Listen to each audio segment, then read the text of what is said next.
नमस्कार दोस्तों, आप सभी का स्वागत है अन्नपूर्णा क्लासेस में। यहाँ हम रामनिवास माथुरिया जो मैथ्स की बुक है उसका सॉल्यूशन कर रहे थे। नंबर सिस्टम की पार्ट बी के हम क्वेश्चन नंबर 56 56 तक कर चुके थे, तो क्वेश्चन नंबर 57 से आगे स्टार्ट करते हैं। तो देखिएगा पहला क्वेश्चन, दो संख्याओं का योगफल तथा गुणनफल क्रमशः 11 तथा 18 है, उनके व्युत्क्रमों का योगफल क्या होगा। क्या कह रहा है कि दो संख्याओं का योगफल कितना है 11। तो मान लीजिए दो संख्या x प्लस वाई है, तो योगफल तो कितना हो गया 11, और गुणनफल कितना दे रखा है एक्स वाई कितना मतलब 18 है। तो वो क्या कह रहा है कि उनके व्युत्क्रमों का योगफल क्या होगा। तो व्युत्क्रम क्या हो जाएगा 1/x प्लस 1/y, ये चीज ही तो पूछी है उसने। ठीक है, ये क्या होगा व्युत्क्रमों का योगफल। तो देखिए एलसीएम ले लीजिए, नीचे से क्या हो जाएगा एक्स वाई, ऊपर क्या हो जाएगा एक्स प्लस वाई।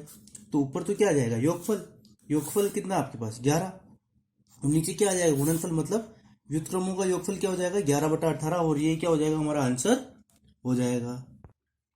कप्तानों और सैनिकों को मिलाकर कुल 1200 व्यक्ति एक समूह रेल से यात्रा कर रहा है। ठीक है, यदि प्रत्येक 15 सैनिकों के लिए कप्तान है, तो समूह के कप्तानों की संख्या कितनी होगी। देखो हर समूह में कितने 15 तो सैनिक है और एक कप्तान है, मतलब हर समूह में कितने सदस्य हैं टोटल 16 सदस्य हैं। अगर 16 सदस्य हैं तो देख लीजिए कि कितने, मतलब जितनी टीम बनी होगी 16-16 की 1200 व्यक्तियों में उतने कप्तान होंगे। तो 1200 में आप क्या करिए 16 का भाग लगा दीजिए, कितने बार जाएगा। देखो 16 16 पंजे 80, 16 16 32, 16 48, तो ये तो 48 तो ऊपर चल जाएगा, सब कितनी बार 7 बार जाएगा। तो क्या 16 7 कितना होता है 7 से 83, 7 से 42 का 2 हासिल ऊपर 4, 7 और 4 11, 112।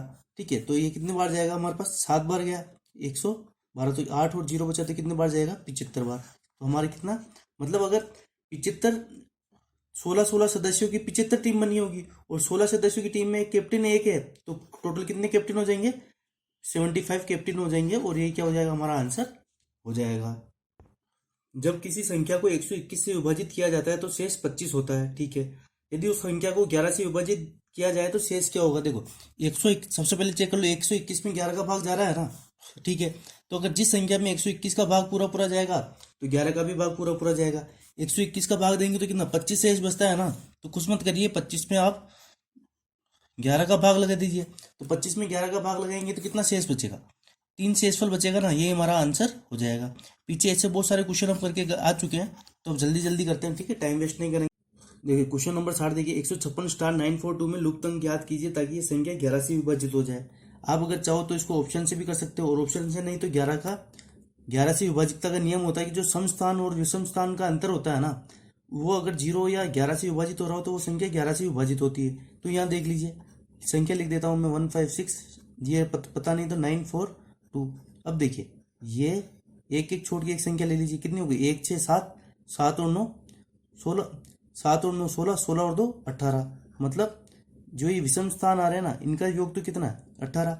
अब ये कितना होना चाहिए 5 4 9। ठीक है, अब ये इनका अंतर ये कितना रहा 9 प्लस ये स्टार कुछ आया होगा। ठीक है, अब इनका जो अंतर आना चाहिए ना वो तो या तो 0 आना चाहिए या 11 आना चाहिए।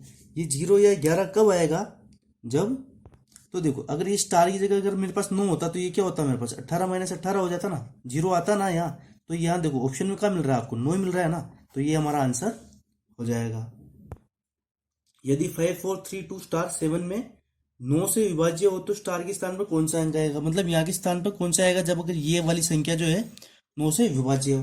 तो देखो 9 से भाजकता का नियम होता है, अगर इन सभी संख्याओं के, ठीक है, इन सभी संख्याओं के अंकों का योग अगर 9 से विभाजित होता है तो वो संख्या 9 से विभाजित होगी। तो देखिए जोड़िए कितना आएगा ये 5 + 4 + 3 + 2 प्लस, यहाँ कुछ नहीं तो स्टार कर दीजिए अभी 7, तो कितना हो रहा है 5 4 9 9 3 12 12 2 14 14 और 7 कितना हो जाएगा हमारे पास 21 प्लस ये स्टार जो भी है।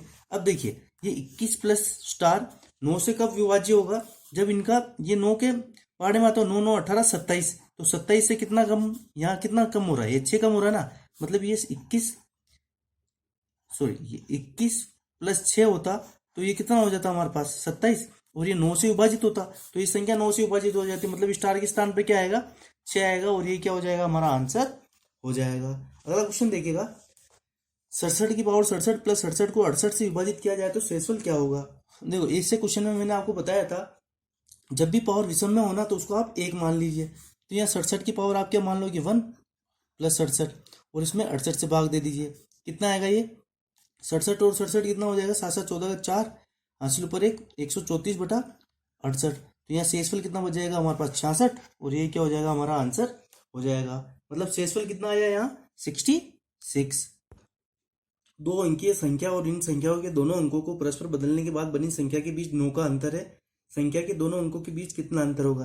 देखिए इसको एग्जाम्पल समझिए। एक तो आपके पास है 21 को अगर मैं बदल देता हूँ तो कितना हो जाता है 12। अंतर कितने का आ रहा है, 9 का आ रहा है ना, कंडीशन सेटिस्फाई हो रही है। अब 2 और 1 के बीच अंतर कितने का है, 1 का अंतर है ना, तो ये क्या हो जाएगा आंसर हो जाएगा। देखिए ऐसे क्वेश्चन है ना, जब आप प्रैक्टिस करोगे तो ऑटोमेटिक दिमाग में आएंगे और ये क्वेश्चन इजीली सोल्व होंगे।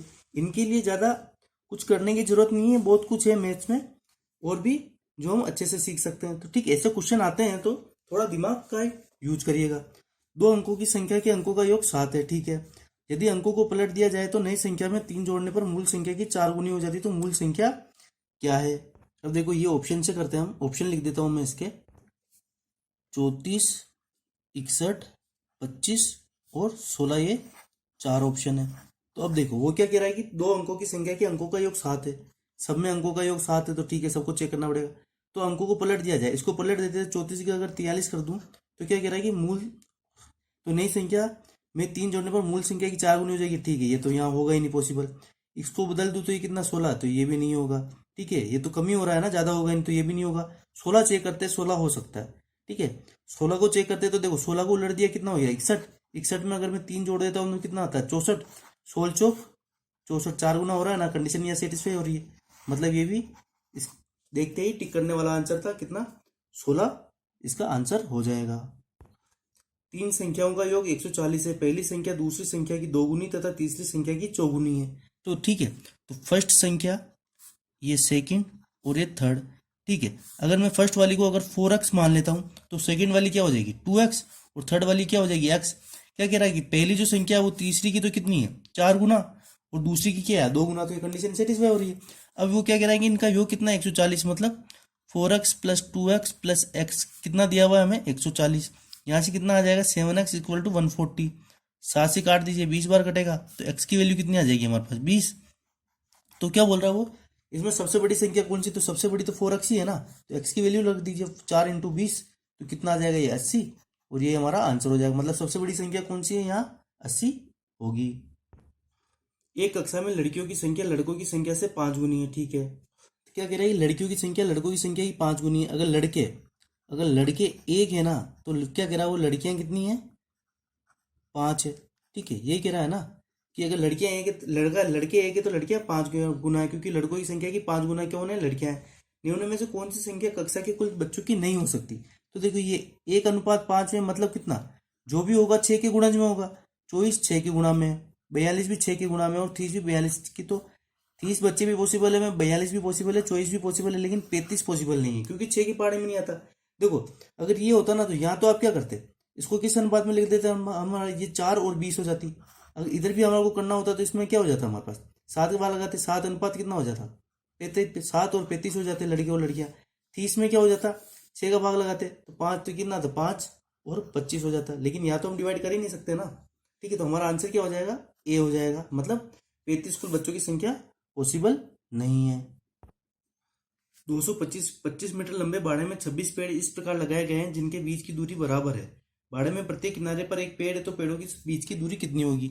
अब देखिए ये क्या है, अगर मैं एक इस कोने पे पेड़ लगा, एक इस कोने पे पेड़ लगा, तो बीच में कितने गैप मिले होंगे। देखो एक चीज बताता हूं मैं आपको, मान लीजिए 4 पेड़ लगे हुए, 1 2 3 और 4, तो बीच में गैप तो कितना 3 जगह गैप आया ना। इस तरीके से देखो 26 पेड़ है तो 25 जगह गैप आया होगा और 25 जगह गैप बराबर होगा। तो 225 में आप क्या कर दीजिए, सीधा सा 25 का भाग लगा दीजिए, कितना आ जाएगा 9 मीटर, ठीक है। मतलब उनके बीच में डिस्टेंस कितना रहा होगा, सबके बीच में 9 मीटर का डिस्टेंस रहा होगा, तब जाके 225 मीटर में 26 पेड़ लगे होंगे इक्वल डिस्टेंस पे, ठीक है। अगला क्वेश्चन देखिएगा, x plus 1/x 1 plus 1 upon x plus 1 plus 1 upon x plus 2, ठीक है। इनका एलसीएम लेके सोल्व करते हैं तो देखो इसका क्या हो जाएगा हमारे पास x प्लस 1 अपॉन एक्स, ठीक है। ये क्या आ जाएगा, ये एलसीएम लेके उधर जाएगा तो ऊपर तो क्या हो जाएगा x+1 अपॉन नीचे क्या आ जाएगा x+1। ये क्या हो जाएगा हमारे पास, ये इधर आगे ये मल्टीप्लाई में होगा ना, सॉरी हाँ ठीक है, इसको अलग अलग सोल्व करते हैं। कितना आ जाएगा x+2, इधर क्या हो जाएगा +1 अपॉन नीचे क्या आ जाएगा x+2 मल्टीप्लाई होकर ये क्या हो जाएगा, इधर भी एलसीएम लेंगे तो ये ऊपर चल जाएगा, तो ये क्या बन जाएगा x+3 +1 अपॉन x+3। तो देखो क्या बन रहा है ये हमारे पास x+1 अपॉन x इंटू ये क्या बन जाएगा इधर x+2 upon x+1 into x+3 upon x+2 into x+4 upon x+3। अब देखो क्या कट रहा है इसमें, ये कट रहा है ना, ये कट रहे हैं आपस में, बचा है क्या हमारा, केवल यही तो बच रहा है x+4 अपॉन x। ठीक है, यही बच रहा है ना, और ये हमारा क्या हो जाएगा आंसर हो जाएगा। ठीक है, इधर एलसीएम लेके करना था। ठीक है, एलसीएम लिया ना हमने, अगर आप यूं करते हो कि डायरेक्ट ये स्टेप लिख दी तो फिर कुछ नहीं हो सकता बॉस। ठीक है, वापस हमारे को पहले दूसरी में जाके पढ़ना पड़ेगा। ठीक है, एलसीएम लेना तो आपका आता ही होगा ना। आगे चलते हैं।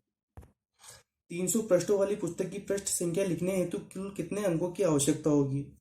तो ठीक है, इसको स्टेप बाय चलते हैं। देखो 1 से 9 तक तो हमको कितने अंकों की जरूरत पड़ेगी, 9 अंक। ठीक है, फिर 10 से लेके 99 तक हमको कितने अंकों की जरूरत पड़ेगी। ठीक है, 10 में देखो 2 अंक है ना, यहाँ 2 अंक यूज है, और 99 तक भी 2 अंक यूज आएंगे। 10 से 99 तक टोटल कितने अंक यूज हुए होंगे हमारे पास, 89। तो 89 को आप 2 से मल्टीप्लाई कर लीजिए, तो टोटल कितने अंक यूज किए होंगे आपने, सॉरी 90 हो जाएंगे ना, 89 क्यों होंगे, 90 होंगे। 10 से अगर 91 से 91 और 11 से 91 99 होता तो 89 होता, 10 से है ना, तो ये कितना हो जाएगा 90 इंटू 2, मतलब इधर कोई कितने अंक यूज आए होंगे, 180 अंक। अब बचा क्या हमारे पास, 100 से 300। तो 100 से 300 तक कितने कितने आएंगे, देखो 100 से 300 कितने आ रहे हैं ये टोटल, 201। और 201 और अब किससे मल्टीप्लाई करना पड़ेगा, क्योंकि हर अंक में कितने 3 3 अंक आ रहे हैं ना। ठीक है, हर हर जो संख्या आ रही है, जो भी संख्या उसमें 3 3 अंक आ रहे हैं, तो इसको 3 से मल्टीप्लाई करना पड़ेगा। तो ये कितना हो जाएगा हमारे पास 603। तो टोटल कितने हो गए 9, 180 और 603, जोड़ लीजिए तीनों, 603 प्लस 180 प्लस कितना 9, कितना हो जाएगा 9 3 12 का 2 हासिल ऊपर 1 9, और ये कितना हो जाएगा 1 और 6 7। तो कितना हो जाएगा 792, और ये क्या हो जाएगा हमारा आंसर हो जाएगा। अगला क्वेश्चन देखिएगा, व्यंजक 2 की पावर 6n माइनस 4 की पावर 2n जहाँ अनेक प्राकृतिक संख्याएं सदा विभाज्य होगी। तो देखो कुछ नहीं करना, आपको n की वैल्यू 1 2 3 4 रख के देखना है कि क्या होगा।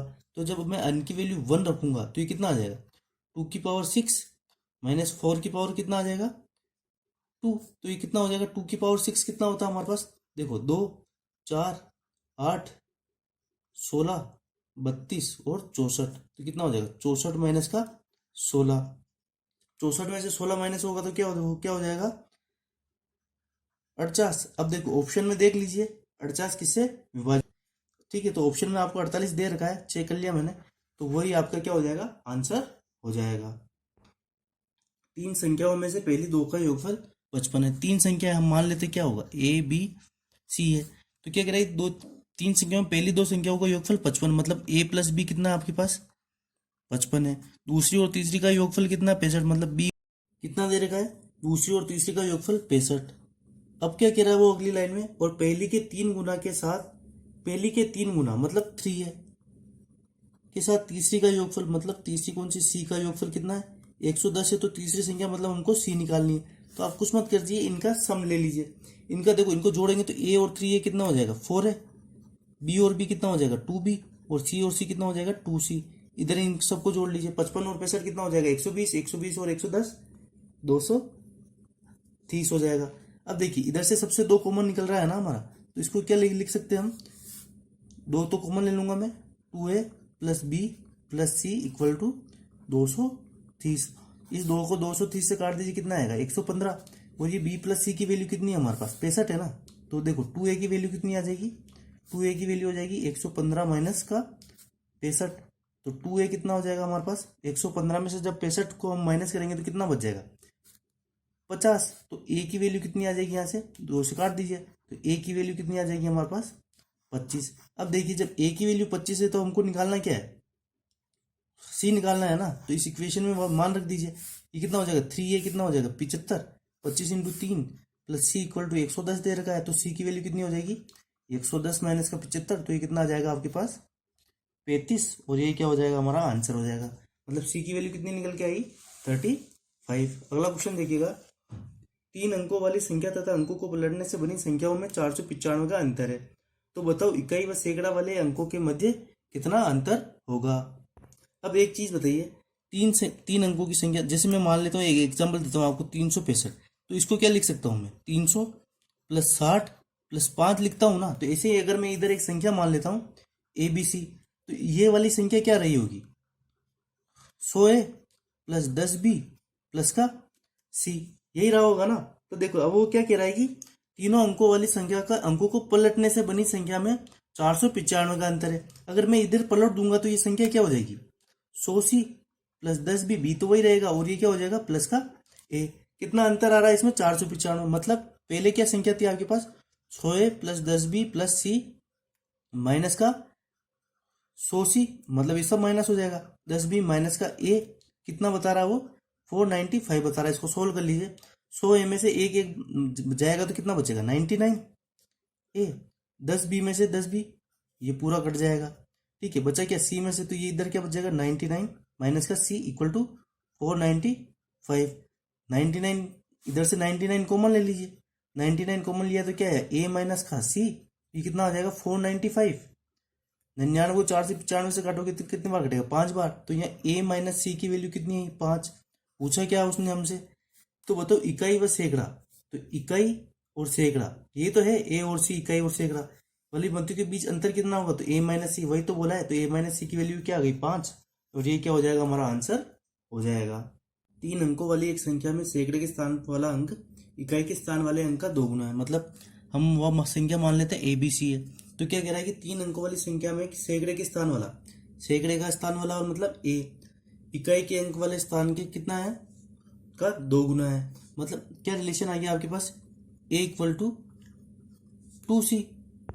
देखो एक रिलेशन तो ये आ गया, मतलब ये दोनों इक्वल है, मतलब C के दुगुना है तो ये A इक्वल टू 2C होगा ना, ठीक है। एक रिलेशन ये आ गया। अब वो क्या कह रहा है और उसके सभी अंकों का योग 80 है, तो मान लीजिए देखो इस ये संख्या कैसी रही होगी, ये रही है ना 100A + 10B + C, ऐसी रही होगी एक संख्या। अब वो क्या कह रहा है कि इन तीनों का योग कितना है 18 है। मतलब एक रिलेशन और दे दिया, एक रिलेशन तो ये और एक रिलेशन दे दिया A + B + C, कितना है हमारे पास 18। अब वो क्या कह रहा है कि यदि संख्या को अंकों को उलट दिया जाए तो वह संख्या 396 कम हो जाती है। मतलब अगर संख्या को उलट दे तो वो क्या हो जाएगी CBA, मतलब क्या हो जाएगी 100C + का 10B + का A, और इन दोनों का डिफरेंस कितना है हमारे पास 396 है। मतलब क्या रिलेशन हो जाएगा 100A + 10B + C माइनस का 100C माइनस का 10B माइनस का A इक्वल टू कितना 396। तो पहले वाले क्वेश्चन में जैसे ये क्या आ जाएगा हमारे पास 99 कॉमन आ जाएगा, और A minus C equal to क्या आ जाएगा 396। 99 से 396 कटेगा तो क्या आ जाएगा 4, तो A माइनस C की वैल्यू क्या आ जाएगी 4 आ जाएगी। पूछा क्या उसने, तो अनुसार उस संख्या के सैकड़े वाले अंक और दही वाले अंक का अंतर कितना है। मतलब सैकड़े वाले अंक और दाही वाले अंक, सैकड़े वाले अंक कितना है A और दाही वाला अंक कितना है B। हमें हमको निकालना क्या है यहाँ हमें A माइनस B निकालना है, ठीक है। अब देखो हमारे पास रिलेशन है A + B + C equal to 18, तो यहाँ से A की वैल्यू तो मैं 2C रख दूंगा, ठीक है। तो ये तो क्या हो जाएगा C, इधर C आ जाएगा, इधर 2C आ जाएगा, लेकिन ये B भी तो दुख देगा हमें। एक काम करो आप यहाँ पे A की जगह 2C रख दो, ये क्या आ जाएगा 2C - C इक्वल टू 4, तो ये क्या C की वैल्यू क्या आ जाएगी 4। मतलब एक वैल्यू तो हमें पता चल गई कि C की वैल्यू कितनी आ गई हमारे पास 4 आ गई, तो यहाँ तो हम क्या रख देंगे एक वैल्यू तो आ गई 4, हमें क्या निकालना है A माइनस B निकालना है ना। अब देखो C की वैल्यू होगी 4, तो A की वैल्यू कितनी आ जाएगी, इसकी 2 गुनी है ना, तो A की वैल्यू कितनी आ जाएगी 8। अब देखो C की वैल्यू 4 आ गई, A की वैल्यू 8 आ गई, तो अब हमको क्या निकालनी B की वैल्यू निकालनी, तो यहाँ से निकाल दो। A की वैल्यू कितनी है 8 + B + का 4 इक्वल टू 18, 8 और 4 12, तो यहाँ से B की वैल्यू कितनी है 18 में से 12 गया तो 6। हमको क्या निकालना है A माइनस B, तो A की वैल्यू कितनी थी 8, 8 माइनस का 6, तो ये कितना हो जाएगा हमारे पास 2 हमारा आंसर हो जाएगा। मतलब a माइनस बी की वैल्यू कितनी आएगी 2। अगर समझ में नहीं आया तो एक बार इसको वापस रिपीट करके देख लेना, ठीक है। थोड़ा कॉम्प्लेक्स हो गया ये क्वेश्चन। क्वेश्चन नंबर देखिएगा, निम्न में से कौन सी संख्या ऐसी है जो एक्स वाई जहाँ 1, ठीक है, ये 1 से 9 के बीच में एक्स और वाई भी क्या 1 से 9 के बीच में, किस प्रकार की किसी 6 अंकों वाली संख्या से हमेशा विभाजित कर सकती है। तो देखो, जब भी दो संख्या कोई भी रिपीट हो रही हो ना, जैसे हम मान लेते हैं एक्स वाई कुछ भी हो, 96 तो देखो ये कितनी है 6 डिजिट में आ रही है ना। तो आप देखो कितने पेयर रिपीट हो रहे हैं, 3 पेयर। तो आप 3 1 लिख दीजिए और उसके बीच में 2 जीरो लगा दीजिए। तो ये संख्या हमेशा इससे रिपीट होगी। अगर ये दो के पेयर में ऐसी संख्या आ रही हो तो हमेशा 1 से रिपीट हो, हमेशा डिवाइड होगी। तो हमारा आंसर क्या हो जाएगा 10101। जब कोई संख्या 175 से विभाजित की जाती है तो उसका शेषफल 132 आता है। तो उसी संख्या को यदि 25 से विभाजित किया जाए तो शेषफल कितना होगा। देखो 175 में 25 का भाग जा रहा है, जाता है, तो कुछ नहीं करना, हमारे को जो संख्या दे रखी है ना, कितना शेषफल 132 आता है ना, 132 में 25 का भाग लगा दीजिए तो क्या आएगा 7 शेषफल आएगा। 132 में 25 का भाग लगाएंगे तो कितना शेषफल आएगा 7 शेषफल। और ये क्या हो जाएगा हमारा आंसर हो जाएगा। अगला क्वेश्चन देखिएगा, 2 अंकों की किसी संख्या और उन अंकों को आपस में बदलकर बनाई गई संख्या के बीच का अंतर सदा विभाज्य होता है। तो देखो एग्जाम्पल से समझ लेते हैं। कोई सी भी एक संख्या ले लेते हैं हम 63, ठीक है। 63 को उलट देते हैं, कितना आता है 36। तो 63 माइनस 36 कितना होगा, 13 में से 6 जाएगा, कितना बचेगा 7। इधर क्या बचा 5 और 3 2 27। तो देखो ये 27 10 से विभाज्य है नहीं है, 9 से विभाज्य है हाँ है, 11 से विभाज्य नहीं है, 6 से विभाज्य नहीं है। तो हमारा आंसर क्या हो जाएगा 9, या हमारा आंसर हो जाएगा। कुछ भी एग्जाम्पल लेके देख लो, आंसर यही मिलेगा। अब देखो क्वेश्चन नंबर 77 करते हैं। राइट लिखे हुए नहीं तो मैं इसी से करा देता हूँ। ए 1 बी पर समांतर श्रेणी में और 1 ए बी पर गुणोत्तर श्रेणी में, तदनुसार ए इक्वल टू नोट बी की स्थिति में तो ए और बी का मान क्या होगा। देखो इसको हम ऑप्शन से सोल्व करते हैं। देखने से पता चल रहा है कि डी इसका आंसर होगा। कैसे होगा, देखो समांतर श्रेणी में मतलब यहाँ रख देता हूँ मैं -2 1 और 4। तो देखो -2 में अगर मैं 3 जोड़ता हूँ तो कितना आता है हमारे पास 1 आता है। 1 में वापस 3 जोड़ता हूँ तो कितना 4 आता है, ठीक है। तो ये तो समांतर श्रेणी में है, ठीक है। अब देखो गुणोत्तर श्रेणी में है या नहीं पता करते हैं। तो 1 AB मतलब 1 कितना आएगा आपके पास -2 और बी की वैल्यू कितनी आ जाएगी आपके पास 4। तो अब देखिए ये गुणोत्तर श्रेणी में है या नहीं पता कैसे करते हैं। इसको -2 से मल्टीप्लाई करो, कितना आएगा -2। वापस इसको -2 को मल्टीप्लाई करो, इससे -2 को मल्टीप्लाई करेंगे तो क्या आएगा +4। मतलब ये क्या है, ये तो समांतर श्रेणी में है और ये क्या है गुणोत्तर श्रेणी में है। और ए इक्वल टू नोट बी है, मतलब ये कंडीशन हमारी सेटिस्फाई होगी और हमारा आंसर क्या हो जाएगा डी की वैल्यू -2 और 4। अब देखिए क्वेश्चन नंबर 78 देखिएगा। 1570 का स्क्वायर प्लस 1571 का स्क्वायर प्लस 1572 का स्क्वायर प्लस 1573 के स्क्वायर में इकाई के स्थानों पर कौन सा अंक है। तो देखो इसमें क्या आ रहा है 0, तो इकाई का अंक 0 की पावर में कितना भी हो, इकाई का अंक अगर 0 हो, 0 1 5 6 की पावर में कितनी भी पावर हो, हमेशा इकाई का अंक 0 ही आएगा। और 1 की भी पावर में कुछ भी पावर हो, हमेशा इकाई का अंक 1 ही आएगा। अब ये देखो यहाँ लफड़ा है 2 का स्क्वायर, तो 2 का स्क्वायर कितना हो जाएगा 4। अब यहाँ 3 का पहले ही देखिएगा आप, 3 का स्क्वायर कितना हो जाएगा 9। जोड़ के देख लीजिए 1 और 4 कितना होगा 5, 5 और 9 कितना हो जाएगा 14। तो यहाँ इकाई का अंक कितना आ रहा है 4 आ रहा है ना, तो इकाई का अंक क्या आ जाएगा 4 आ जाएगा। ए हमारा आंसर हो जाएगा। अगला क्वेश्चन देखते हैं। ए गुणा में B equal to A plus B plus A by B हो तो 1 2 4 कितना होगा। देखो सिंपल सा क्वेश्चन है। ए की जगह तो 12 रख दीजिए और बी की जगह 4 रख दीजिए। तो ये यहाँ क्या आ जाएगा हमारे पास 12 + 4 + 12/4। सोल्व कर लीजिए कितना आ जाएगा 12 और 4 16 + 3 तो ये कितना आ जाएगा 19। और ये हमारा आंसर हो जाएगा। देखो ए मल्टीप्लाई बी दे रखा ना, तो कुछ नहीं करना हमारे को। 12 और 4 के अगर ए और बी का रिलेशन ये है तो 12 × 4 का रिलेशन क्या हो जाएगा ये हो जाएगा। ए की जगह 12 पुट कर दीजिए और बी की जगह 4 पुट कर दीजिए। अगला क्वेश्चन देखिएगा। यदि 2 4 6 8 98 100 को एक साथ गुणा किया जाए तो उनके गुणनफल के अंत में कितने शून्य होंगे। अब देखो कितने गुणनफल, उनके गुणनफल में कितने शून्य होंगे, मतलब यहाँ आप देखिए कि 2 × 5 जब भी बनता है ना तो वो एक 0 लेके आता है, ठीक है। ये तो कन्फर्म है ना कि जब भी 2 और 5 आएगा वो हमेशा 0 लेके आएगा। तो देखो यहाँ 2 × 5 के कितने पेयर बन सकते हैं। देखो 2 तो बहुत सारे मिलेंगे, यहाँ सम संख्या है तो 5 कितने मिलेंगे हमारे को? 5, 10, 15, 20, 25, 30 में मिलेगा, 35 में मिलेगा, 40 में मिलेगा। ठीक है, तो बहुत सारी जगह मिलेंगे हमारे को। लेकिन इसमें क्या आ रहा है, इसमें देखो केवल सम संख्या है ना, विषम संख्या है तो आएगी नहीं, तो विषम संख्याओं को हमें लेना नहीं है। तो हमारे पास क्या आएगा, केवल 10, 20, 30, 40, 50, 60, 70, 80, 90 और कितना, 100। ठीक है, तो देखो इसको हम क्या लिख सकते हैं, 2 × 5, ये क्या हो जाएगा, 4 × 5, ये क्या हो जाएगा, 5 × 6। तो मतलब 5 अब देखो, लेकिन यहाँ देखो एक चीज देखना, 50 जो आ रहा है ना, 50 में क्या होगा आपके पास, 50 को आप क्या लिख सकते हो, 5 × 5 × 2, यहाँ 2 5 आ रहे हैं।